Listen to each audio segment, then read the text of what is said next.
हरे कृष्णा। ओम नमो भगवते वासुदेवाय। ओम नमो भगवते वासुदेवाय।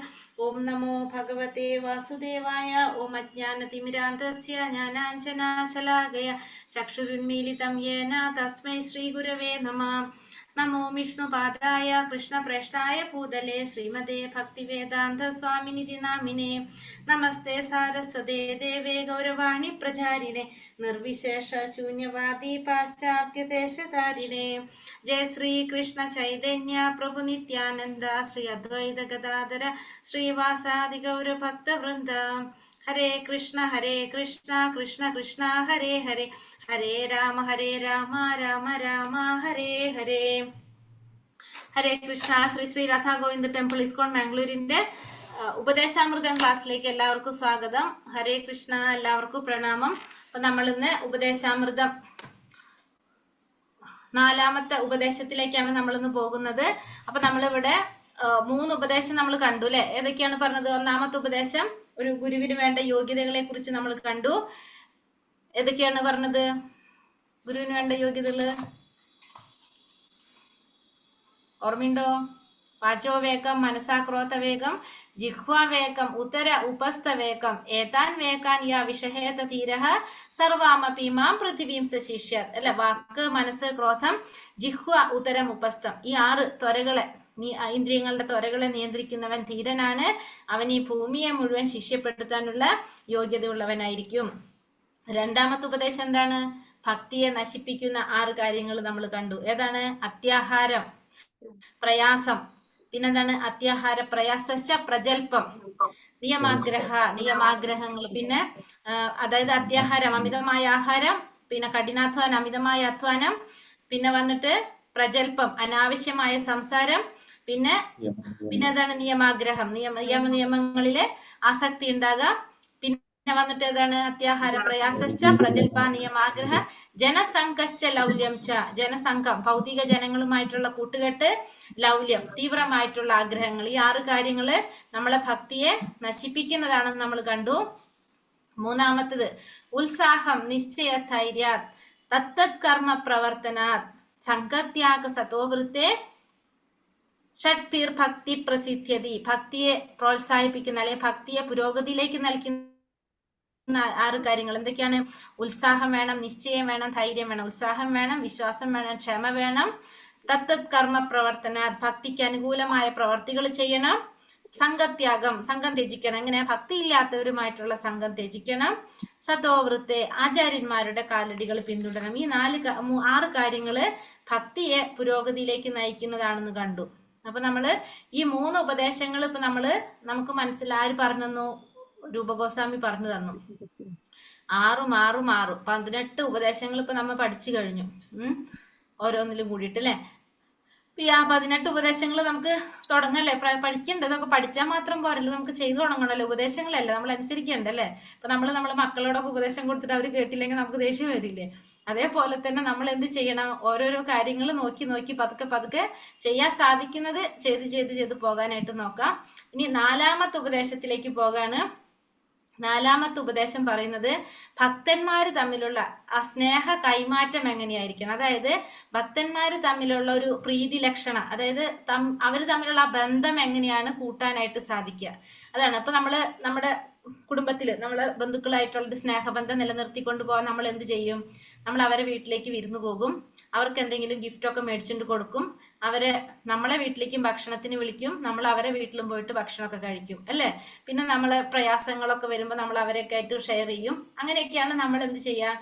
നമ്മുടെ ഈ ഭൗതിക ലോകത്തിൽ നമ്മുടെ എല്ലാവരുമായിട്ടുള്ള ബന്ധം നിലനിർത്തിക്കൊണ്ട് പോകുന്നത് അങ്ങനെയൊക്കെ തന്നെയാണ് അല്ലെ. അതേപോലെ തന്നെയാണ് ഭക്തിയിലും എന്താണ് ചെയ്യുന്നത്?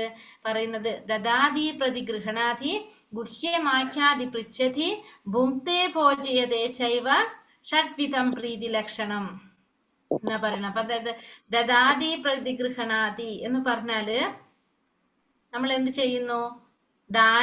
ശ്രീ ശ്രീ രാധാ ഗോവിന്ദിക്ക് ജയ്, ശ്രീല പ്രഭുപാദിക്ക് ജയ്. ദാനം കൊടുക്കുന്നു, അതായത് പറയുന്നു ദാനം കൊടുക്കുന്നു, ദാനം സ്വീകരിക്കുന്നു. എന്താണ് ദദാതി. ദദാതി എന്ന് വെച്ചാല് ദാനം കൊടുക്കുക. ദാനം ചെയ്യുന്നതിനെയാണ് ദദാതി എന്ന് പറയുന്നത്. പ്രതിഗൃഹണാദി. പ്രതിഗൃഹണാദി എന്ന് വെച്ചാല് തിരിച്ചു കിട്ടുന്നത് സ്വീകരിക്കുക. അപ്പൊ നമ്മൾ ദാനം കൊടുക്കുകയും ചെയ്യുന്നു, നമുക്ക് തിരിച്ച് തരുന്നത് നമ്മൾ സ്വീകരിക്കുകയും ചെയ്യും. പിന്നെ വന്നിട്ട് ഗുഹ്യം ആഖ്യാതി ഗുഹ്യം പൃച്ഛതി. ഗുഹ്യം ആഖ്യാതി ഉണ്ട്, ഗുഹ്യം പൃച്ഛതി ഉണ്ട്. ഗുഹ്യം ആഖ്യാതി എന്ന് വെച്ചാൽ, ഗുഹ്യം എന്ന് വെച്ചാൽ രഹസ്യമായ കാര്യങ്ങള്, ആഖ്യാതി രഹസ്യമായ സംഗതികൾ പറഞ്ഞു കൊടുക്കുന്നതും. ഗുഹ്യ പൃച്ഛതി എന്ന് വെച്ചാല് രഹസ്യമായ കാര്യങ്ങൾ ചോദിക്കുക. ഇവിടെ രഹസ്യമായ കാര്യങ്ങൾ എന്ന് പറയുന്നത് ഭഗവാനെ കുറിച്ചാണ്. അപ്പൊ ഭഗവാനെ കുറിച്ച് ഉള്ള കാര്യങ്ങൾ പറഞ്ഞു കൊടുക്കുന്നതും അതുപോലെ തന്നെ ചോദിച്ചു മനസ്സിലാക്കുന്നതും. ഭുങ്ക്തെ ഭോജയതേ ചൈവ. ഭുങ്ക്തെ എന്ന് വെച്ചാല് ഭക്ഷിക്കുന്നു, ഭോജയതേ ഭക്ഷിപ്പിക്കുന്നു. നമ്മൾ കഴിക്കുകയും ചെയ്യുന്നു, കഴിപ്പിക്കുകയും ചെയ്യുന്നു. നമ്മൾ ഒരു ഭക്തന്റെ വീട്ടിൽ പോയിട്ട് പ്രസാദം കഴിക്കുന്നു, നമ്മളെ വീട്ടിൽ അവരെ വിളിച്ചിട്ട് അവർക്ക് നമ്മൾ പ്രസാദം കൊടുക്കുകയും ചെയ്യുന്നു. ഇതാണ് എന്ത്? ഷഡ്വിധം പ്രീതി ലക്ഷണം. ഈ ഭക്തന്മാർ തമ്മിലുള്ള ആ വ്യവഹാരങ്ങള്, പ്രേമ വ്യവഹാരത്തിന്റെ ലക്ഷണങ്ങളാണ് ഈ പറഞ്ഞ 6 കാര്യങ്ങൾ. ഈ 6 തരത്തില് ഭക്തന്മാര് തമ്മിലുള്ള ആ സ്നേഹം നമുക്ക് ഉറപ്പിക്കാനായിട്ടൊക്കെ സാധിക്കുന്നതാണ്. അപ്പൊ എന്തൊക്കെയാണ്? ദദാതി പ്രതിഗൃഹണാദി, ഗുഹ്യമാഖ്യാതി പൃച്ഛതി, ഭുങ്ക്തേ ഭോജയതേ ചൈവ, ഷഡ്വിധം പ്രീതി ലക്ഷണം. ദദാതി. അപ്പൊ ദദാതി എന്ന് വെച്ചാൽ ദാനം കൊടുക്കുക. പ്രതിഗൃഹണാദി തിരിച്ചു കിട്ടുന്നത് നമ്മൾ സ്വീകരിക്കുക. അതായത് ദാനം കൊടുക്കുകയും ചെയ്യണം, ദാനം സ്വീകരിക്കുകയും ചെയ്യണം. ഗുഹ്യമാഖ്യാതി പൃച്ഛതി. രഹസ്യമായ സംഗതികൾ ചോദിച്ചു മനസ്സിലാക്കണം, പറഞ്ഞു കൊടുക്കുകയും വേണം. ഭുങ്ക്തേ ഭോജയതേ ചൈവ. ഭക്ഷിക്കുകയും വേണം, ഭക്ഷിപ്പിക്കുകയും വേണം. ഇതാണ് എന്ത്? ഭക്തന്മാർ തമ്മിലുള്ള പ്രീതിയുടെ ലക്ഷണം എന്ന് പറയുന്നത്. അപ്പോൾ ദാനം കൊടുക്കുന്നു, ദാനം സ്വീകരിക്കുന്നു, രഹസ്യമായ കാര്യങ്ങൾ ചോദിച്ചു മനസ്സിലാക്കുന്നു, പറഞ്ഞു കൊടുക്കുന്നു, ഭക്ഷിക്കുന്നു, ഭക്ഷിപ്പിക്കുന്നു. ഈ 6 കാര്യങ്ങള് ഭക്തന്മാര് തമ്മിലുള്ള പ്രീതിയുടെ ലക്ഷണങ്ങളാണ്. മനസ്സിലായോ? ഹരേ കൃഷ്ണ. പറഞ്ഞ ഒരാള്?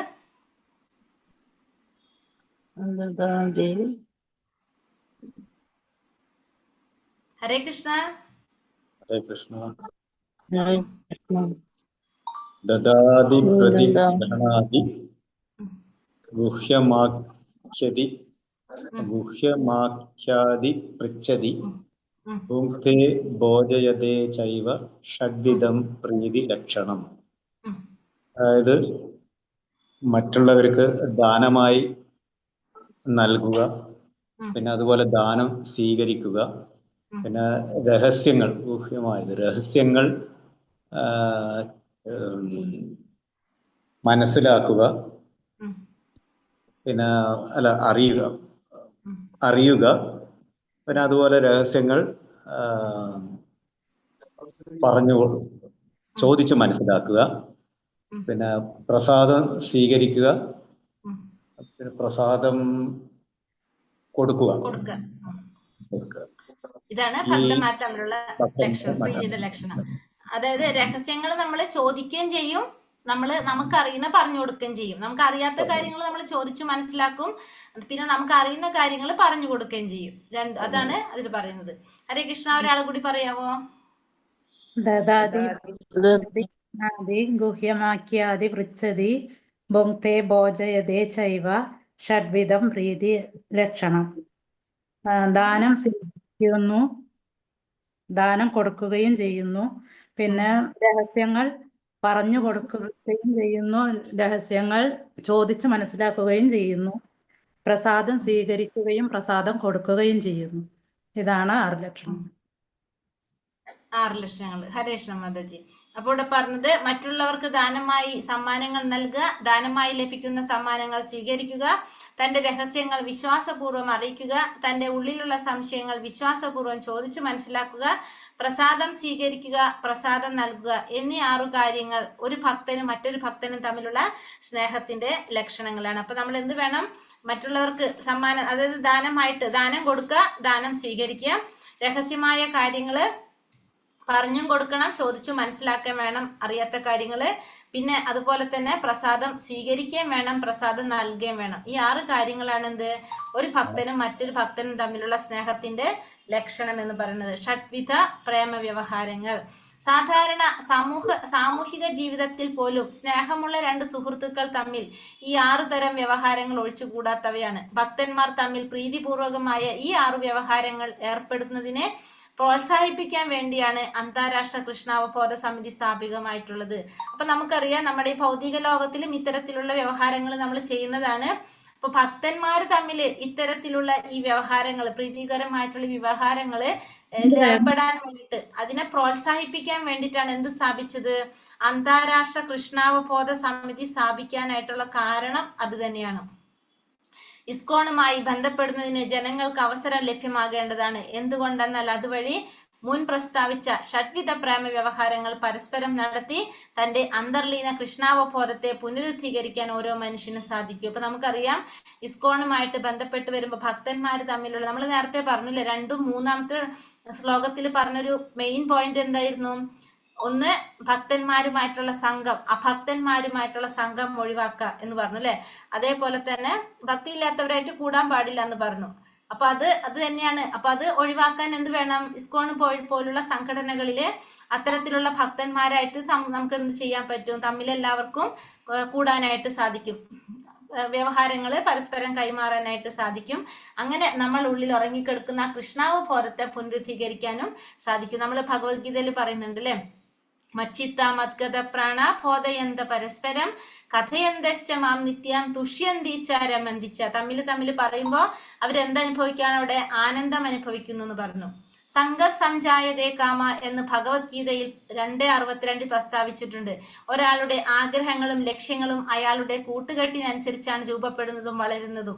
ഒരു സാധാരണ മനുഷ്യൻ ഭക്തന്മാരുമായി കൂടിക്കഴിയുന്നതായാൽ അവനിൽ അന്തർലീനമായ കൃഷ്ണാവബോധം തീർച്ചയായും വികസിക്കുന്നതാണ്. അപ്പൊ നമുക്കറിയാം ഓരോ മനുഷ്യന്റെ ആഗ്രഹങ്ങൾ അതല്ലെങ്കിൽ അവരുടെ ലക്ഷ്യങ്ങൾ എന്തിനനുസരിച്ച് മാറിക്കൊണ്ടിരിക്കും?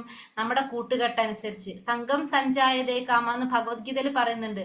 നമ്മുടെ കൂട്ടുകെട്ടനുസരിച്ച് നമുക്കതില് മാറ്റം വരും. നമ്മൾ ഭൗതികവാദികളായിട്ട് കൂട്ടുകൂടുമ്പോൾ നമ്മൾ പോലും അറിയാതെ നമ്മൾ എന്തായിട്ട് മാറും? കൃഷ്ണാവബോധം നമ്മളിൽ നിന്ന് ഇല്ലാതാകും.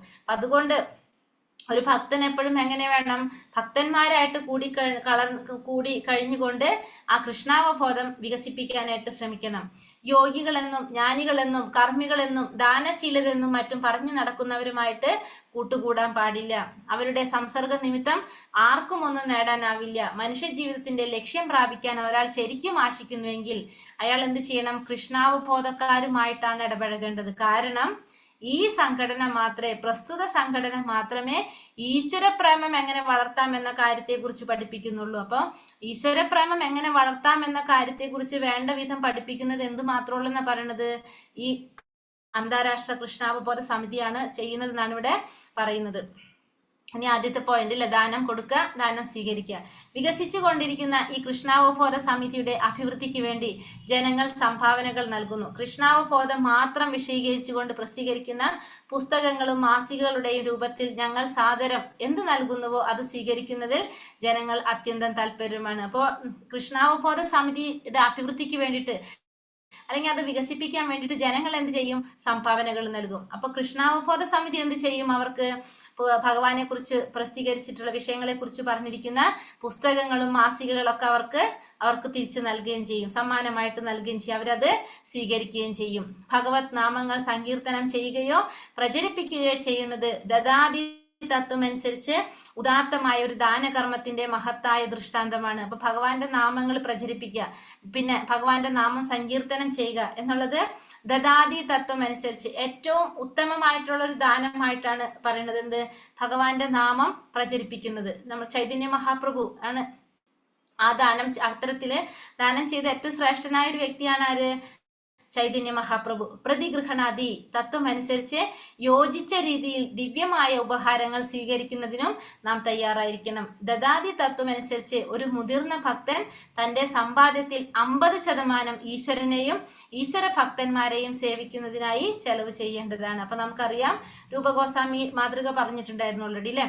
50% നമ്മൾ എന്ത് ചെയ്യണം? ഭഗവാനെ അല്ലെങ്കിൽ ഭഗവാന്റെ ഭക്തന്മാരെ സേവിക്കുന്നതിന് നമ്മൾ ചെലവാക്കേണ്ടതാണ്. രണ്ടാമത്തത് ഗുഹ്യമാഖ്യാതി പൃച്ഛതി, രഹസ്യമായ കാര്യങ്ങള് പറയുകയും ചെയ്യണം, ചോദിച്ചു മനസ്സിലാക്കുകയും ചെയ്യണം. അനുഭവസ്ഥനായ ഭക്തൻ വിസ്തരിച്ചു പറഞ്ഞു തരുന്നു, അനുഭവം കുറഞ്ഞ ഭക്തന്മാർ അത് കേട്ട് മനസ്സിലാക്കുന്നു. ഗുഹ്യം ആഖ്യാതി പൃച്ഛതി എന്ന വാക്കിന്റെ അർത്ഥം അതാണ്. അപ്പോൾ അനുഭവസ്ഥരായവർ നമുക്ക് പറഞ്ഞു തരും, നമ്മൾ അനുഭവം കുറഞ്ഞവരെന്ത് ചെയ്യും, അത് കേട്ട് മനസ്സിലാക്കും. അതാണ് ഗുഹ്യമാഖ്യാതി പൃച്ഛതി.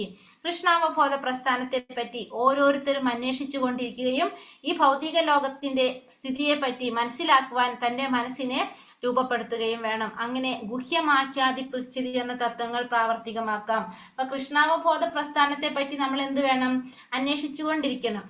പിന്നെ ഈ ഭൗതിക ലോകത്തിന്റെ സ്ഥിതിയെ പറ്റി മനസ്സിലാക്കുന്നതിന് തന്റെ മനസ്സിനെ രൂപപ്പെടുത്തുകയും വേണം. അങ്ങനെ ഗുഹ്യം ആഖ്യാതി പൃച്ഛതി എന്ന തത്വങ്ങൾ പ്രാവർത്തികമാക്കാം. അപ്പൊ ഗുഹ്യം ആഖ്യാതി പറഞ്ഞും കൊടുക്കുന്നു, ചോദിച്ചും മനസ്സിലാക്കുന്നു. അപ്പൊ കൃഷ്ണാവബോധത്തെ കുറിച്ച് നമ്മൾ അന്വേഷിച്ചു കൊണ്ടേയിരിക്കുന്നു.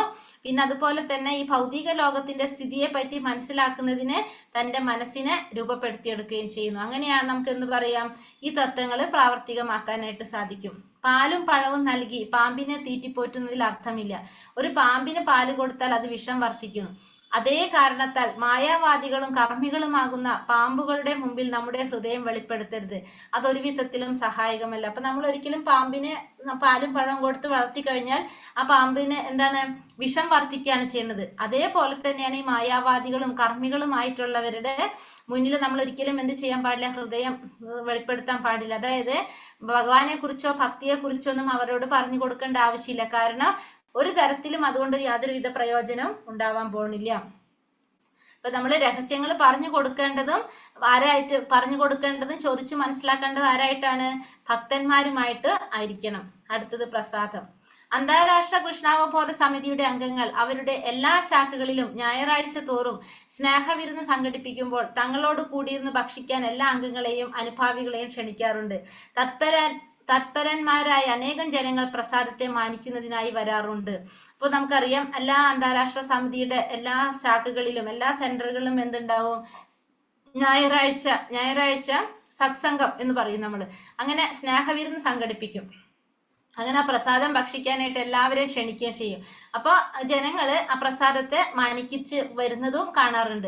മാത്രമല്ല സാധിക്കുമ്പോഴെല്ലാം അവരെന്ത് ചെയ്യും, ആ കൃഷ്ണാവബോധ സമിതിയിലെ അംഗങ്ങളെ സ്വന്തം വീടുകളിലേക്ക് ക്ഷണിച്ച് വിഭവസമൃദ്ധമായ പ്രസാദ സദ്യ നൽകി അവരെ ഊട്ടുകയും ചെയ്യുന്നു. അപ്പൊ നേരെ തിരിച്ചും ചെയ്യും. എന്താണ്, ആ സംഘത്തിലുള്ളവരെ വസതികളിലേക്ക് ക്ഷണിച്ച് അവർക്ക് പ്രസാദം നൽകി അവരെ ആദരിക്കുകയും ചെയ്യും. ഇപ്രകാരം സമിതിയിലെ അംഗങ്ങൾക്കും പൊതുജനങ്ങൾക്കും പരസ്പരം ഗുണലാഭം ഉണ്ടായിക്കൊണ്ടിരിക്കുന്നു. അപ്പൊ ഇതുകൊണ്ട് എന്താ സംഭവിക്കുന്നത്, രണ്ടു കൂട്ടർക്കും ഗുണം ഉണ്ടാവാണ് ചെയ്യുന്നത്.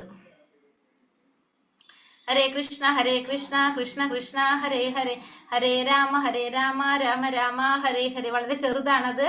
ഇതിൽ പറഞ്ഞിരിക്കുന്നത് മെയിൻ ആയിട്ട് എന്താണ്, ഭക്തന്മാര് തമ്മിലുള്ള പ്രീതിയുടെ ലക്ഷണം എങ്ങനെയാണെന്നാണ് കണ്ടത് അല്ലെ. ദാനം കൊടുക്കണം, ദാനം സ്വീകരിക്കണം, രഹസ്യമായ കാര്യങ്ങള് ചോദിച്ചു മനസ്സിലാക്കണം, പറഞ്ഞു കൊടുക്കുകയും വേണം. പിന്നെ വന്നിട്ട് പ്രസാദം ഭക്ഷിക്കുകയും വേണം, ഭക്ഷിപ്പിക്കുകയും വേണം. ഇതില് രണ്ട് കാര്യം എടുത്തു പറഞ്ഞു. രഹസ്യമായ കാര്യങ്ങള് പറഞ്ഞു കൊടുക്കേണ്ടത് ആരോടാണ്, മായാവാദികളോടോ അതല്ലെങ്കിൽ ആ ഭക്തന്മാരോടോ അല്ല, ഭഗവാനെ കുറിച്ച് അറിയാൻ ആഗ്രഹമുള്ള ഭക്തന്മാർക്കാണ്, അവർക്കാണ്, ആഗ്രഹമുള്ളവർക്കാണ് പറഞ്ഞു കൊടുക്കേണ്ടത്, അല്ലാത്തവരോട് പറഞ്ഞു കൊടുക്കാൻ പാടില്ല. പിന്നെ വേറൊരു കാര്യം കൂടി പറഞ്ഞു. വേറെന്താ പറഞ്ഞത്, ചോദിക്കേണ്ടതും പറയേണ്ടതും പിന്നെ ലാസ്റ്റത്തേതാണ് പ്രസാദം ഭക്ഷിക്കണം, ഭക്ഷിപ്പിക്കണം അല്ലെ. പ്രസാദം കൊടുക്കുക, എല്ലാവർക്കും നമ്മൾ എന്ത് ചെയ്യണം, പ്രസാദം കൊടുക്കാനായിട്ടും നമുക്ക് സാധിക്കും. അപ്പൊ നമ്മുടെ വീട്ടിലേക്കും വിളിച്ചിട്ട് നമുക്ക് എന്ത് ചെയ്യാം, ഭക്തന്മാരെ വിളിച്ച് അവർക്കും പ്രസാദം കൊടുക്കാനായിട്ട് സാധിക്കും. ഇതാണ് നമ്മളെ ആ 4ാമത്തെ ഉപദേശത്തിൽ പറയുന്നത്. അപ്പൊ ഭക്തന്മാര് തമ്മിലുള്ള സ്നേഹ കൈമാറ്റം എങ്ങനെയായിരിക്കണം എന്നാണ്. അപ്പൊ ഇതൊക്കെ ചെയ്യുമ്പോൾ എന്താണ്, ഭക്തന്മാര് തമ്മിലുള്ള സ്നേഹം കൂടാ. പിന്നെ ഒരു പോയിന്റ് പറഞ്ഞത് സംഘ സംജായതേ കാമ അല്ലെ. അതായത് അഭക്തന്മാരുമായിട്ടുള്ള സംഘം ഒഴിവാക്കണം. കാരണം അവരുമായിട്ടുള്ള ഒരു കൂട്ടുകെട്ട് നമ്മളിൽ എന്തുണ്ടാക്കും, നമ്മളെ സ്വഭാവത്തിൽ മാറ്റം വരും. നമ്മളും അതിലേക്ക് എന്താ പറയാ, ആ സംഘം, നമ്മൾ ഏത് സംഘത്തിനാണ് നമ്മൾ കൂടുന്നത് അതനുസരിച്ച് നമുക്കും എന്താണ്, നമ്മളെ സ്വഭാവവും നമ്മുടെ ലക്ഷ്യങ്ങളൊക്കെ മാറിപ്പോകും. അതുകൊണ്ട് സംഘം ഒഴിവാക്കണമെന്നാണെന്ന് കൂടിയിട്ട് ഇതിൽ പറയുന്നുണ്ട്. ഹരേ കൃഷ്ണ. ഈ പറഞ്ഞതിൽ എന്തെങ്കിലും സംശയങ്ങളുണ്ടോ?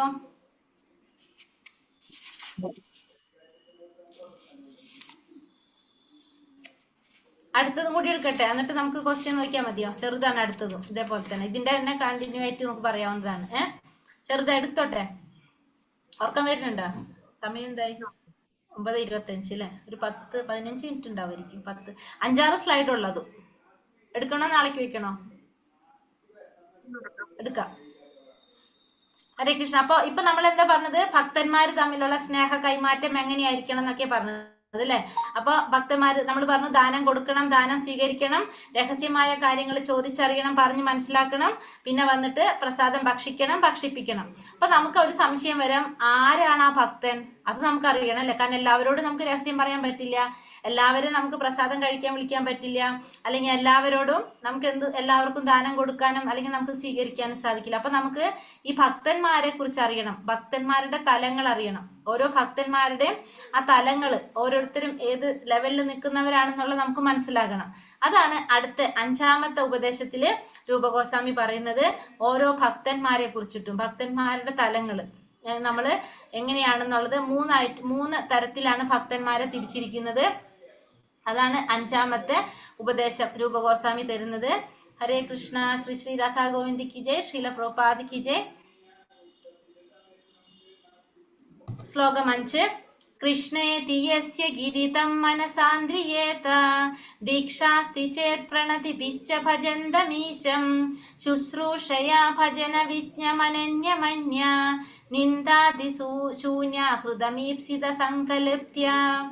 കൃഷ്ണേതി യസ്യ ഗിരിതം മനസാന്ദ്രിയേത ദീക്ഷാസ്തി ചേത് പ്രണതിഭിശ്ച ഭജന്തമീശം ശുശ്രൂഷയാ ഭജന വിജ്ഞമനന്യമന്യ നിന്ദാതി ശൂന്യ ഹൃദമീപ്സിത സങ്കല്പ്യ. ഇവിടെ എന്താ പറഞ്ഞ? കൃഷ്ണേതി യസ്യ ഗിരിതം മനസാന്ദ്രിയേത.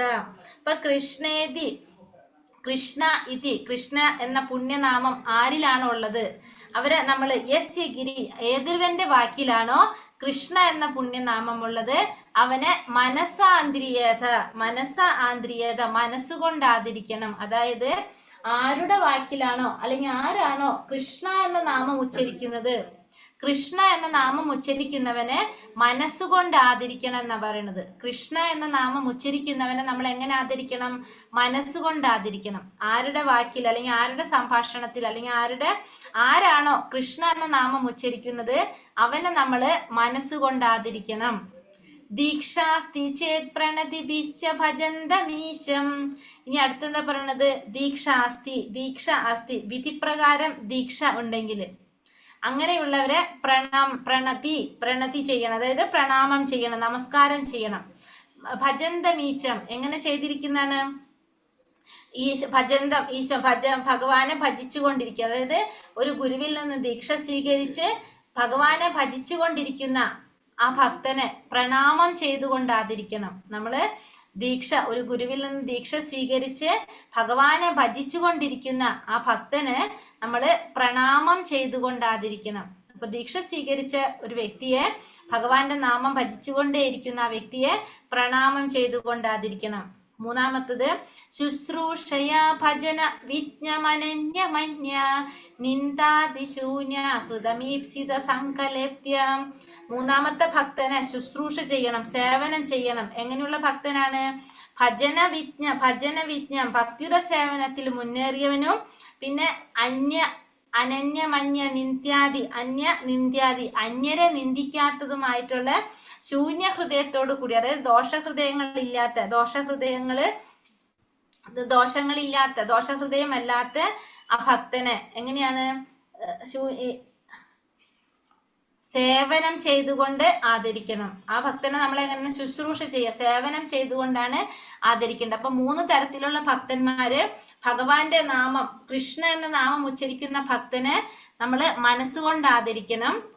ഗുരുവിൽ നിന്ന് ദീക്ഷ സ്വീകരിച്ച് ഭഗവാന്റെ നാമം ഭജിച്ചുകൊണ്ടിരിക്കുന്ന ഭക്തനെ പ്രണാമം ചെയ്തുകൊണ്ട് ആദരിക്കണം.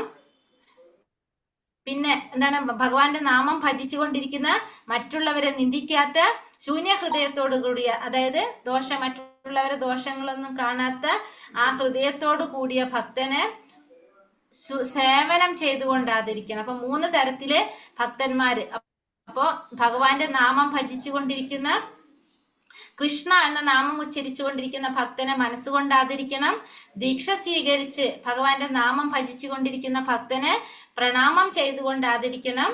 പിന്നെ എന്താണ് ഭഗവാന്റെ നാമം ഭജിച്ചുകൊണ്ടിരിക്കുന്ന മറ്റുള്ളവരെ നിന്ദിക്കാത്ത ഹൃദയത്തോട് കൂടിയ എന്താ പറയാ ദോഷങ്ങളില്ലാത്ത ഹൃദയത്തോട് കൂടിയ ആ ഭക്തനെ സേവനം ചെയ്തുകൊണ്ട് ആദരിക്കണം. അപ്പൊ 3 തരത്തിലുള്ള ഭക്തന്മാരാണ്. ഇതില് ഫസ്റ്റത്തെ ഭക്തനെ, അതായത് ഭഗവാന്റെ നാമം ഭജിച്ചുകൊണ്ടിരിക്കുന്ന, കൃഷ്ണ എന്ന് ഉച്ചരിച്ചുകൊണ്ടിരിക്കുന്ന ഭക്തന് നമുക്കൊരു പേര് പറയാം, കനിഷ്ഠാധികാരി, കനിഷ്ഠ ഭക്തൻ എന്ന് പറയും. തുടക്കത്തിലുള്ള ഭക്തന്മാര് കനിഷ്ഠ ഭക്തർ അല്ലെങ്കിൽ കനിഷ്ഠാധികാരി എന്ന് പറയും. അപ്പൊ കനിഷ്ഠാധികാരിയെ നമ്മള് മനസ്സുകൊണ്ട് ആദരിക്കുന്നു.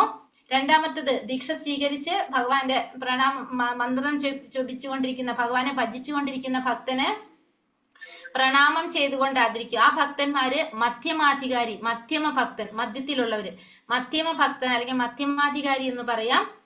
മൂന്നാമത്തത് എങ്ങനെയാണ്, ഭഗവാനെ ഭജിച്ചുകൊണ്ടിരിക്കുന്ന, മറ്റുള്ളവരെ ദോഷങ്ങളൊന്നും കാണാത്ത ശൂന്യ ഹൃദയത്തോടു കൂടി ആ ഭക്തനെ സേവനം ചെയ്തുകൊണ്ട് ആദരിക്കണം. അതായത് അങ്ങനെയുള്ളവരാരാണ്? ഒരു ഉത്തമ ഭക്തന്മാർ. അപ്പൊ ഉത്തമാധികാരി, മധ്യമാധികാരി, കനിഷ്ഠാധികാരി, ഇതാണ് 3 തരത്തില് ഭക്തന്മാരെ തിരിക്കുന്നത്, കാറ്റഗറി ചെയ്യുന്നത്. ഉത്തമാധികാരി, മധ്യമാധികാരി, കനിഷ്ഠാധികാരി. മധ്യമാധികാരിയെ മനസ്സുകൊണ്ട് ആദരിക്കണം, കനിഷ്ഠാധികാരിയെ മനസ്സുകൊണ്ട് ആദരിക്കണം, മധ്യമാധികാരിയെ പ്രണാമം ചെയ്തുകൊണ്ട് ആദരിക്കണം, ഉത്തമാധികാരിയെ സേവനം ചെയ്തുകൊണ്ട് ആദരിക്കണം. അപ്പൊ നമ്മൾ ആദ്യം ഇത് തന്നെ പഠിക്കണം, അല്ലെങ്കിൽ നമുക്ക് ആരാണ് മധ്യമ ഉത്തമ അധികാരി എന്ന് മനസ്സിലാവില്ല.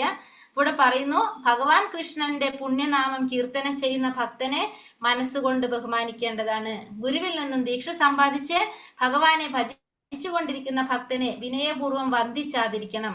മനസ്സിനെ മറ്റൊന്നിലേക്കും വ്യതിചലിപ്പിക്കാതെ ഭക്തിമാർഗത്തിൽ മുന്നേറിയവനും മറ്റുള്ളവരെ നിന്ദിക്കുന്ന മുതലായ പ്രവണതകളില്ലാത്ത ഹൃദയത്തോടു കൂടിയ ശുദ്ധഭക്തന്മാരെ ശ്രദ്ധാപൂർവ്വം സേവിക്കുകയും അവരുമായിട്ട് കൂടിക്കഴിയുകയും വേണം. അപ്പൊ അങ്ങനെയുള്ളവരായിട്ട് നമ്മൾ കൂടിക്കഴിയാനും നമ്മൾ ശ്രമിക്കണം. ഇപ്പൊ ഫസ്റ്റത്തെ പറയണ കനിഷ്ഠാധികാരി. നമുക്കറിയാം, ഭഗവാന്റെ നാമം ജപിച്ചുകൊണ്ട് കൃഷ്ണ എന്ന് ഉച്ചരിക്കുന്ന ഭക്തനാണ് കനിഷ്ഠാധികാരി. ഗുരുവിൽ നിന്ന് ഹരിനാമം ഉച്ചരിക്കുന്നതിൽ പ്രാരംഭ ഉപദേശം നേടി കൃഷ്ണനാമം കീർത്തനം ചെയ്തുകൊണ്ടിരിക്കുന്ന ഭക്തിമാർഗ നവാഗതനാണ് കനിഷ്ഠാധികാരി. അപ്പൊ തുടക്കത്തിലുള്ള ഭക്തന്മാരാണ് ആര്? കനിഷ്ഠാധികാരി എന്ന് പറയുന്നത്. അപ്പൊ നമ്മൾ പറയുന്നത് അനുസരിച്ച് ഭഗവാന്റെ നാമം ജപിക്കാനായിട്ട് തുടങ്ങിയിട്ടുണ്ടാവും, അവരാണ് കനിഷ്ഠാധികാരി. കനിഷ്ഠ വൈഷ്ണവൻ എന്നാണ് അവര് പറയുന്നത്. അവരെ നമ്മൾ എങ്ങനെ വേണം? മനസ്സിൽ അവർക്ക് ആദരവ് പുലർത്തണം. ശ്രീമദ് ഭാഗവതം 11-ാം സ്കന്ധം 2-ാം അധ്യായം 47-ാം ശ്ലോകത്തിൽ പറയുന്നു, അർച്ചായാമേവ ഹരയേ പൂജാം യാ ശ്രദ്ധ യേഹതേ നാതത് ഭക്തേഷു ചാനേഷു സാ ഭക്ത പ്രാകൃത സ്മൃതഃ.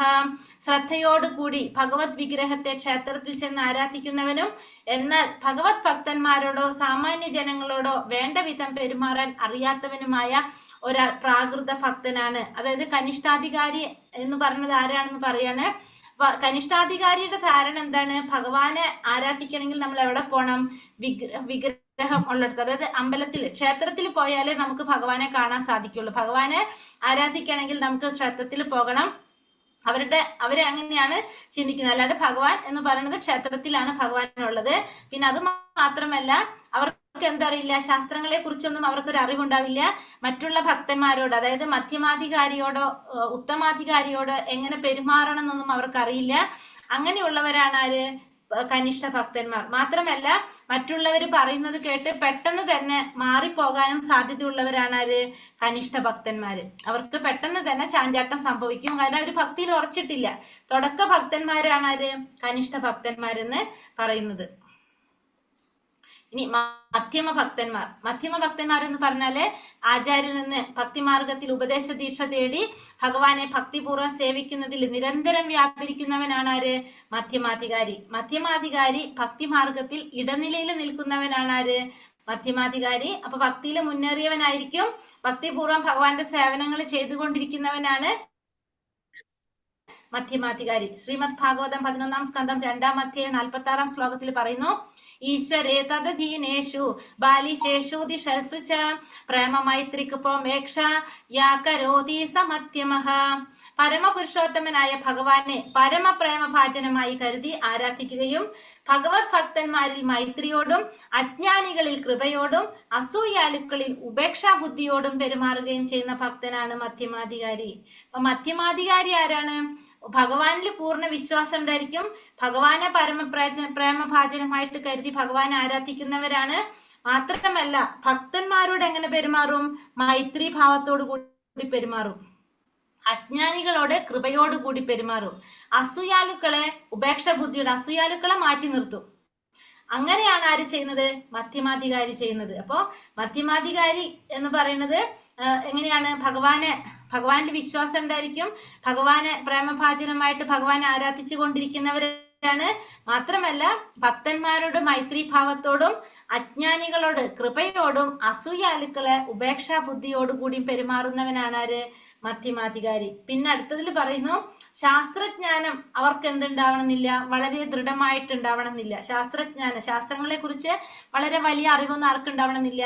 മധ്യമാധികാരിക്ക് ഉണ്ടാവണമെന്നില്ല. പക്ഷേ അവർക്ക് എന്തുണ്ടാവും?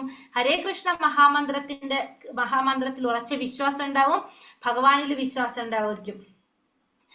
നിശ്ചിത ഭക്തിയുടെ സേവനങ്ങൾ വീഴ്ച കൂടാതെ നടത്തുന്ന ഒരാൾ മധ്യമാധികാരിയായി ഗണിക്കപ്പെടുകയാണ്. അപ്പൊ മഹാമന്ത്ര കീർത്തനത്തിൽ ഉറച്ച വിശ്വാസം കൈവളർത്തി നിശ്ചിത ഭക്തി സേവനത്തിൽ വീഴ്ച കൂടാതെ നടത്തുന്ന ഒരു വ്യക്തി ആരാണ്?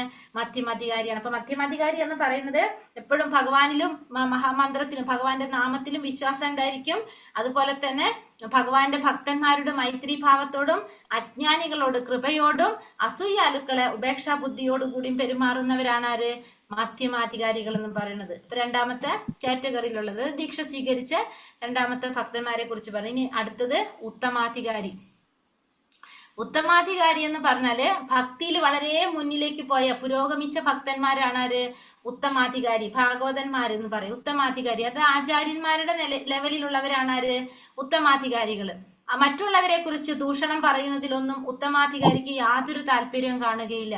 അയാളുടെ ഹൃദയം തികച്ചും നിഷ്കളങ്കമാണ്. അവൻ ദോഷസ്പർശമില്ലാത്ത കൃഷ്ണാവബോധത്തിന്റെ സ്ഥിതിയിലേക്ക് എത്തിയവനാണ്. അപ്പോ മറ്റുള്ളവരെ കുറിച്ച് ദോഷം പറയാനോ അതൊന്നും കേൾക്കാനൊന്നും ആർക്ക് താല്പര്യം ഉണ്ടാവില്ല? ഒരു ഉത്തമാധികാരിക്ക് താല്പര്യം ഉണ്ടാവില്ല. നിഷ്കളങ്കനായിട്ടുള്ള ഭക്തനായിരിക്കും, കൃഷ്ണാവബോധത്തിന്റെ ഉന്നതിയിലേക്ക് എത്തിയൊരു ഭക്തനായിരിക്കും ആര്? ഉത്തമാധികാരി എന്ന് പറയുന്നത്. എപ്പോഴും കൃഷ്ണനെ സ്മരിച്ചും ഭഗവാന്റെ നാമം പ്രചരിപ്പിക്കുന്നതിനുള്ള ഉപായങ്ങൾ ആസൂത്രണം ചെയ്തും അതിനെക്കുറിച്ച് ചിന്തിച്ചുകൊണ്ടിരിക്കുന്ന ഭക്തനായിരിക്കും ആര്? ഒരു ഉത്തമാധികാരി. എപ്രകാരം കൃഷ്ണാവബോധം പ്രസ്ഥാനം വ്യാപിപ്പിക്കുക എന്നുള്ളത് മാത്രമായിരിക്കും ആരുടെ ചിന്ത? ഈ ഉത്തമാധികാരിയുടെ ചിന്ത. അത് തന്റെ കർത്തവ്യമായിട്ട് മനസ്സിലാക്കി അതിനു വേണ്ടിയിട്ട് നിരന്തരം പ്രവർത്തിച്ചു കൊണ്ടിരിക്കുന്നവനായിരിക്കും ഉത്തമാധികാരി. അതായത് വേറെ ഒരു ലക്ഷ്യമില്ല, ഭഗവാന്റെ നാമം പ്രചരിപ്പിക്കുക, എല്ലാവരിലേക്കും കൃഷ്ണാവബോധം വളർത്താന്ന് മാത്രമായിരിക്കും ആരുടെ ലക്ഷ്യം? ഒരു ഉത്തമാധികാരിയുടെ ലക്ഷ്യം. ശ്രീല രൂപഗോസ്വാമിയുടെ ദൃഷ്ടിയിൽ അത്തരം മഹാഭാഗവതനുമായി അഥവാ പൂർണ്ണ വൈഷ്ണവനുമായി സമ്പർക്കത്തിൽ ഏർപ്പെടുന്നതും അയാളെ സേവിക്കുന്നതും ഏറ്റവും അഭികാമ്യമാണ്. അപ്പോൾ രൂപഗോസ്വാമി പറയുന്നത് അത്തരത്തിലുള്ള ഭക്തന്മാരുമായിട്ട് നമുക്ക് സമ്പർക്കം പുലർത്താൻ സാധിക്കുന്നതും അവരെ സേവിക്കാൻ സാധിക്കുന്നതും വളരെ ശ്രേഷ്ഠമായിട്ടുള്ളതായിട്ടാണ് പറയുന്നത്. ഉത്തമാധികാരിയായ വൈഷ്ണവനെ ഒരു ആചാര്യനായിട്ട് സ്വീകരിക്കാം, തന്റെ കയ്യിലുള്ളതെല്ലാം അദ്ദേഹത്തിന് സമർപ്പിക്കാം, തൻ്റെതായി എന്തുണ്ടോ അതെല്ലാമായി ആചാര്യനെ സമർപ്പിക്കാന്നാണ് നമ്മുടെ രൂപഗോസ്വാമി പറയുന്നത്. അധപതിച്ച് കിടക്കുന്ന അനേകം ആളുകളെ സമുദ്ധരിച്ച് വൈഷ്ണവത്വത്തിലേക്ക് തിരിച്ചു കൊണ്ടുവരാൻ കഴിവുള്ള ഒരു വൈഷ്ണവനെ നമുക്ക് ആരായിട്ട് കണക്കാക്കാം? ഒരു ഉത്തമ അധികാരിയായിട്ട് പരിഗണിക്കാമെന്നാണ് ഭക്തി വിനോദ ഠാക്കൂർ പറയുന്നത്. അപ്പോ അങ്ങനെയുള്ളവരെയാണ് അധപതിച്ച് കിടക്കുന്ന ഒരു സമൂഹത്തെ ആ വൈഷ്ണവത്വത്തിലേക്ക് കൊണ്ടുവരാൻ സാധിക്കുന്ന ആ കഴിവുള്ള വ്യക്തി ആരാണ്? ഒരു ഉത്തമാധികാരിയാണെന്ന് പറയാനായിട്ട് സാധിക്കും. അപ്പൊ 3 തരത്തിലുള്ളവരെ കുറിച്ച് പറഞ്ഞു: ഉത്തമാധികാരി, മധ്യമാധികാരി, കനിഷ്ഠാധികാരി. ഇനി ഈശ്വരന്റെ നാമവും ഈശ്വരനും തമ്മിൽ വ്യത്യസ്തമല്ലെന്ന് നമുക്ക് മനസ്സിലാക്കിയിട്ടുണ്ടോ? അപ്പൊ ഭഗവാന്റെ പുണ്യനാമങ്ങൾ ജപിക്കുന്നത് എത്രയോ ഉത്കർഷദായകമായിട്ടുള്ള കാര്യമാണ്. അപ്പൊ വൈകല്യം കൂടാതെ 10 തരം നാമാപരാധങ്ങൾ ഉള്ളതിൽ ഒന്നുപോലും കൂടാതെ ഹരേ കൃഷ്ണ മഹാമന്ത്രം ഒരാൾ ശ്രദ്ധാപൂർവം ജപിക്കുന്ന പക്ഷം അയാൾ അനുക്രമം ഉയർന്ന് ഈശ്വരന്റെ നാമത്തിനും ഈശ്വരനും തമ്മില് ഒരു വ്യത്യാസവും ഇല്ലെന്ന് അറിയുന്ന നിലയിലേക്ക് എത്തിച്ചേരുന്നു. അപ്പോൾ എപ്പോഴാണ് ഒരു വ്യക്തിക്ക് നമുക്ക് 10 നാമാപരാധം പറയുന്നുണ്ട്, അത് പറഞ്ഞു തരാം, ഇട്ടുതരാം പിന്നീട്. 10 നാമാപരാധം പറയുന്നുണ്ട്. ഈ 10 നാമാപരാധത്തിൽ ഒന്നുപോലും ഇല്ലാതെ, ഒട്ടും നാമാപരാധങ്ങളില്ലാതെ ഭഗവാന്റെ മന്ത്രം മഹാമന്ത്രം നമുക്ക് ചൊല്ലാൻ സാധിക്കുകയാണെങ്കിൽ ആ വ്യക്തിക്ക് എന്ത് സാധിക്കും? അനുക്രമം ഉയർന്നു വന്ന് ഭഗവാനും ഭഗവാന്റെ നാമത്തിനും തമ്മിൽ യാതൊരു വ്യത്യാസവും ഇല്ലെന്ന് മനസ്സിലാക്കാവുന്ന നിലയിലേക്ക് എത്തിച്ചേരും. എങ്ങനെയുള്ളവർക്കാണ്? 10 നാമാപരാധങ്ങളില് ഒന്നുപോലും ഇല്ലാതെ മഹാമന്ത്രം ജപിക്കുന്നവർക്ക്. അപ്പൊ ഭഗവാന്റെ നാമം ജപിക്കുന്നത് വളരെ പുണ്യമാണ്. കാരണം ഭഗവാനും ഭഗവാന്റെ നാമവും തമ്മിൽ വ്യത്യാസമില്ല. പക്ഷെ നാമം ജപിക്കുമ്പോ എങ്ങനെ ജപിക്കണം? അപരാധമില്ലാതെ ആയിരിക്കണം നാമം ജപിക്കേണ്ടത്. 10 നാമാപരാധം ഉണ്ട്, അത് പറഞ്ഞു തരാം ഏതൊക്കെയാണെന്ന്. ഇനി കൃഷ്ണാവബോധത്തിൽ പുരോഗമിക്കാൻ ആരാണ് ശരിയായ സ്ഥാനാർത്ഥി? എങ്ങനെയാണ്? അപരാധങ്ങൾ ശ്രദ്ധാപൂർവം ഒഴിവാക്കി ഈശ്വരന്റെ പുണ്യനാമങ്ങൾ ജപിക്കാതെ ആർക്കും കൃഷ്ണാവബോധത്തിൽ പ്രസ്ഥാനത്തിൽ മുന്നേറാനായിട്ട് സ്ഥാനാർത്ഥിയാകാൻ സാധിക്കില്ല. അപ്പോൾ ഏതൊരു വ്യക്തിക്കും കൃഷ്ണാവബോധ പ്രസ്ഥാനത്തിൽ, അതായത് കൃഷ്ണാവബോധത്തിൽ മുന്നേറണമെങ്കിൽ, ഭഗവാനെ കുറിച്ചുള്ള അവബോധം നമ്മളിൽ ഉണ്ടാകണമെങ്കിൽ നമുക്ക് എന്ത് വേണം? അപരാധങ്ങൾ മാറ്റി നമ്മൾ ഭഗവാന്റെ നാമം ജപിക്കണം. നാമജപം നിർബന്ധമാണെന്നുള്ളതും കൂടെ പറഞ്ഞു തരാണ്. അതെങ്ങനെയായിരിക്കണം? അപരാധങ്ങൾ മാറ്റിയിട്ട്. ഇപ്പൊ നമ്മളൊക്കെ അപരാധത്തിലാണ് ജപിച്ചുകൊണ്ടിരിക്കുക. എപ്പോഴാണോ അപരാധങ്ങൾ ഇല്ലാതെ നമുക്ക് ജപിക്കാൻ സാധിക്കുന്നത്, അപ്പോഴാണ് നമുക്ക് കൃഷ്ണാവബോധത്തിൽ മുന്നേറാനായിട്ട് സാധിക്കുന്നത്. കനിഷ്ഠ ഘട്ടത്തിൽ നിന്ന് ഉത്തമ ഘട്ടത്തിലേക്ക് എങ്ങനെ വളരാം? അപ്പൊ നമ്മളെല്ലാവരും തുടക്കത്തിൽ എല്ലാവരും ആര് തന്നെയായിരിക്കും? കനിഷ്ഠ ഭക്തന്മാര് തന്നെയായിരിക്കും. എല്ലാവരും ഭക്തി ജീവിതം ആരംഭിക്കുന്നത് കനിഷ്ഠ ലെവലിൽ തന്നെയാണ് ആരംഭിക്കുന്നത്. എന്നാൽ നമ്മൾ എപ്പോഴും അപരാധമില്ലാതെ ഇങ്ങനെ നാമം ജപിച്ച് നമ്മൾ അപരാധങ്ങളില്ലാതെ നാമം ജപിച്ചു കൊണ്ടിരിക്കുമ്പോൾ അനുക്രമമായിട്ട് നമ്മൾ ആരായിട്ട് മാറാം? ഉത്തമാധികാരിയായിട്ട് ഉയരാനായിട്ട് സാധിക്കും. വലിയ പ്രവാചകന്മാരായിട്ട് അല്ലെങ്കിൽ ഉത്തമാധികാരികളായിട്ടുള്ളവർക്ക് പോലും ഭഗവാന്റെ നാമജപത്തിൽ വീഴ്ച വരുത്തി കഴിഞ്ഞാൽ അവർക്ക് പോലും എന്താണ്? അധപതിച്ചതായിട്ട് നമ്മൾ കണ്ടിരിക്കുന്നു എന്നാണ് ഇവിടെ ഭാവാർത്ഥത്തിൽ പറഞ്ഞത്. അപ്പൊ അതായത് ഈ നാമജപത്തിൽ വീഴ്ച വരുത്തി കഴിഞ്ഞാൽ, അപരാധത്തോടു കൂടി ജപിച്ചു കഴിഞ്ഞാൽ നമുക്ക് വീഴ്ച വരുന്നുള്ളതും കൂടി ഇവിടെ പറയാണ്. ഇനി ഒരെണ്ണം കൂടിയുണ്ട്, ദീക്ഷ. ആത്മീയ ജീവിതത്തിന്റെ ആരംഭം ചൈതന്യ ചരിതാമൃതം അന്ത്യലീലയിൽ പറയുന്നത്, ദീക്ഷ കാലേ ഭക്ത കരേ ആത്മാ സമർപ്പണ സേ കാലേ കൃഷ്ണ താരേ കരേ ആത്മാ സമാം. ദീക്ഷാകാലത്തിൽ ഭക്തൻ പൂർണ്ണമായി കൃഷ്ണനിൽ ആത്മസമർപ്പണം ചെയ്യുന്ന പക്ഷം കൃഷ്ണൻ അവനെ തനിക്കൊപ്പം പരിഗണിക്കുന്നതാണ്. അപ്പൊ ദീക്ഷാകാലത്തില് ഭക്തൻ പൂർണ്ണമായിട്ട് കൃഷ്ണനെ ആത്മസമർപ്പണം ചെയ്യുകയാണെങ്കിൽ ഭഗവാൻ അവനെ തനിക്കൊപ്പം പരിഗണിക്കുക. അപ്പൊ ദീക്ഷ എന്ന് പറഞ്ഞാല്, ദീക്ഷ എന്ന് പറഞ്ഞ എന്താണ്? എപ്പോഴാണോ നമ്മളൊരു ഗുരുവിനെ സ്വീകരിച്ച് ആ ഗുരുവിൽ നിന്ന് ഹരിനാമ ദീക്ഷ സ്വീകരിക്കുന്നത്, അപ്പം മുതലാണ് ഭഗവാനും നമ്മളും തമ്മിലുള്ളൊരു ബന്ധം സ്ഥാപിതമാകുന്നത്. അതിനെയാണ് നമ്മൾ ദീക്ഷ എന്ന് പറയുന്നത്. അപ്പൊ ദീക്ഷ സ്വീകരിച്ചു കഴിഞ്ഞാൽ കൃഷ്ണൻ എന്ത് ചെയ്യും? അവനെ ഭഗവാനൊപ്പം നമ്മളെ പരിഗണിക്കും. ആ വ്യക്തിയെ, ദീക്ഷ സ്വീകരിച്ച വ്യക്തിയെ ഭഗവാനൊപ്പം പരിഗണിക്കുന്നതാണ്. ഒരാൾ ആചാര്യനിൽ നിന്ന് ദീക്ഷ സ്വീകരിക്കാൻ തയ്യാറായാൽ അയാൾ തപസ്, ബ്രഹ്മചര്യം, ശരീരത്തിന്റെയും മനസ്സിന്റെയും നിയന്ത്രണം എന്നിവ പരിശീലിക്കുവാൻ തയ്യാറായിരിക്കണം. അപ്പൊ ദീക്ഷ സ്വീകരിക്കുന്ന വ്യക്തി എന്തുണ്ടായിരിക്കണം? ഇന്ദ്രിയങ്ങളെല്ലാം നിയന്ത്രിച്ച വ്യക്തിയായിരിക്കണം. ആചാര്യന്റെ ഉപദേശങ്ങൾ അനുസരിക്കുവാൻ തയ്യാറാകാതെ അദ്ദേഹം കേവലം ഒരു ആചാര്യനായി വരിച്ചിട്ട് കാര്യമില്ല. ആത്മീയ ജീവിതമാണ് തൻ്റെതെന്ന് പ്രദർശിപ്പിക്കാനായി ആരും ആചാര്യനെ സ്വീകരിക്കരുത്. അവൻ യഥാർത്ഥ ജിജ്ഞാസുവായിരിക്കണം. അപ്പോൾ ഒരു ആചാര്യന്റെ ഉപദേശങ്ങൾ അനുസരിക്കാൻ ഒരു ദീക്ഷ സ്വീകരിക്കാൻ പോകുന്ന ഒരു വ്യക്തി തയ്യാറായിരിക്കണം. അല്ലാതെ നമ്മളെ ജീവിതത്തിൽ ആത്മീയമായ ജീവിതമാണ് തൻ്റെതെന്ന് മറ്റുള്ളവർ മുന്നിൽ പ്രദർശിപ്പിക്കാൻ വേണ്ടിയിട്ട് വെറുതെ നമ്മൾ എന്ത് ചെയ്യരുത്? ഒരു ആചാര്യനെ സ്വീകരിക്കരുത്. നമ്മൾ എങ്ങനെയായിരിക്കണം? ഭഗവാനെ കുറിച്ച് അറിയാനുള്ള ഒരു ആഗ്രഹം കൊണ്ട് ആയിരിക്കണം നമ്മൾ ചെയ്യേണ്ടത്. അല്ലാതെ നമ്മൾ മറ്റുള്ളവരെ മുന്നിൽ പ്രദർശിപ്പിക്കാൻ വേണ്ടിയിട്ട് ഒരിക്കലും ഒരു ആചാര്യനെ സ്വീകരിക്കരുത്. ആചാര്യൻ പറയുന്നത് അനുസരിക്കാനും നമ്മൾ തയ്യാറായിരിക്കണം. ഹരേ കൃഷ്ണ കൃഷ്ണ കൃഷ്ണ ഹരേ ഹരേ, ഹരേ രാമ രാമ രാമ ഹരേ ഹരേ വഞ്ചാകൽപതരൂപേശ്ച കൃപാ സിന്ധോഭ്യവച പതിതാനാം പാവനേഭ്യോ വൈഷ്ണവേഭ്യോ നമോ നമ. അനന്ത കോടി വൈഷ്ണവ ഭക്തവൃന്ദി കി ജയ്. ശ്രീല പ്രഭുപാദ് കി ജയ്. ഗുരുദേവ് കി ജയ്. നിത്തായ് ഗുരുപ്രമാനന്ദേ ഹരി ഹരി ബോൽ. ഹരേ കൃഷ്ണ. അപ്പൊ ഇതില് മെയിൻ ആയിട്ട് പറഞ്ഞത് ഭക്തന്മാരെ കുറിച്ച് അല്ലെ 3 തലങ്ങൾ കണ്ടു. ഒന്ന് കനിഷ്ഠ ഭക്തർ, ഉത്തമ ഭക്തർ, മധ്യമ ഭക്തർ. കനിഷ്ഠ ഭക്തന്മാരെന്ന് പറഞ്ഞാല് എങ്ങനെയുള്ളവരാണ്? അമ്പലത്തിൽ ക്ഷേത്രത്തിൽ പോയാലേ ഭഗവാനെ ആരാധിക്കാൻ സാധിക്കുള്ളൂ, കാണാൻ സാധിക്കുള്ളൂ എന്ന് വിശ്വസിക്കുന്നവരാണ് കനിഷ്ഠ ഭക്തന്മാര്. അവർക്ക് എന്താണ്? അവർക്ക് ഭക്തവിശ്വാസങ്ങളൊന്നും ഉണ്ടായിരിക്കണമെന്നില്ല. അവരിപ്പോ ആര് പറഞ്ഞാലും അവർ പറഞ്ഞതൊക്കെ അനുസരിക്കുന്നവരായിരിക്കും. അതുപോലെ തന്നെ അവർക്ക് മറ്റുള്ളവരോട് വേണ്ട വിധത്തിൽ പെരുമാറാനും അറിയില്ല. അതായത് ഉത്തമ ഭക്തരാരാണ്, മധ്യമ ഭക്തരാരാണെന്നൊന്നും മനസ്സിലാക്കാനുള്ള ആർക്ക് അറിയില്ല? കനിഷ്ഠ ഭക്തന്മാർക്ക് അറിയുണ്ടാവില്ല. രണ്ടാമത്തത് മധ്യമ ഭക്തന്മാര്. മധ്യമ ഭക്തന്മാരെന്താണ്? ദീക്ഷ സ്വീകരിച്ചവരാണ്. അതുപോലെ തന്നെ ഭഗവാന്റെ നാമം ഭജിച്ചു കൊണ്ടിരിക്കുന്നവരാണ്. ഭഗവാനിൽ ഉറച്ച വിശ്വാസമുള്ളവരായിരിക്കും. അതേപോലെ അജ്ഞാനികളോട് കൃപയുള്ളവനാണ്. ഭക്തന്മാരോട് മൈത്രിഭാവം. അതേപോലെ വേറെ എന്താണ്? അസൂയാലുക്കളോട് ഉപേക്ഷാഭാവത്തിലും പെരുമാറുന്നവനാണ്. പക്ഷെ ശാസ്ത്രങ്ങളെ കുറിച്ച് വളരെ ദൃഢമായ ജ്ഞാനമൊന്നും ഇവർക്ക് ഉണ്ടാവണമെന്നില്ല. പക്ഷെ അവർക്ക് എന്തുണ്ടാവും? ഭഗവാന്റെ നാമത്തിലും ഭഗവാനിലും വളരെ വിശ്വാസമുള്ളവരായിരിക്കും. മൂന്നാമത്തത് ഉത്തമ ഭക്തന്മാര്. ഉത്തമ ഭക്തന്മാര് എന്ന് പറഞ്ഞാല് ആചാര്യന്റെ നിലയിലുള്ളവരാണ് ആര്? ഉത്തമ ഭക്തന്മാര്. അവര് മറ്റുള്ളവരെ നിന്ദിക്കുന്നില്ല. പിന്നെന്താണ്? അവർക്ക് ഒരേ ഒരു ലക്ഷ്യം മാത്രമേ ഉള്ളൂ, ഭഗവാന്റെ നാമം പ്രചരിപ്പിക്കണം. അതിനെന്തൊക്കെ ചെയ്യാൻ സാധിക്കുമോ അത് മാത്രം ചിന്തിച്ചു കൊണ്ടിരിക്കുന്നവരായിരിക്കും ആര്?